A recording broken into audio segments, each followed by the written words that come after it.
యుద్ధంలో ఫస్ట్ గుర్తుపెట్టుకోవాల్సింది ఏంటంటే మన దేశంతో ఉండాల, మన దేశ సైన్యంతో ఉండాల. పరాయి దేశం వాడు చెప్పిందో, పరాయి దేశపు సైన్యం చెప్పిందో నమ్మకూడదు.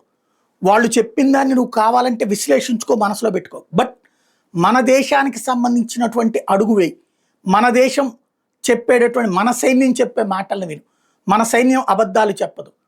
అదే సమయంలో నిజాలు దాచొచ్చు, అవసరం. యుద్ధం సందర్భంలో లోపాలని బయటికి డిస్క్లోజ్ చెయ్యరు, అయిపోయాక మాట్లాడతారు. అది గుర్తుపెట్టుకోవాలి.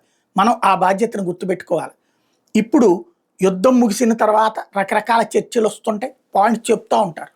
దాన్ని బట్టి క్యాలిక్యులేట్ చేసుకో. ఇక్కడ ఫైనల్గా యుద్ధంలో గెలిచావా ఓడావా? పాకిస్తాన్ మీద గెలిచాం.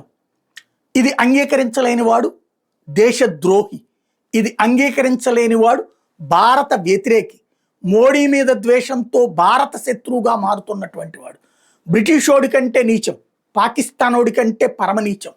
ఇది గుర్తుపెట్టుకోవాల్సినటువంటి అంశం. అట్ ద సేమ్ టైం ఎవరిని ఎక్కడ ఎప్పుడు ఎలా కొట్టాలో బాగా తెలిసిన సైన్యం అన్నటువంటిది భారత్ ప్రపంచానికి చాటి చెప్పింది.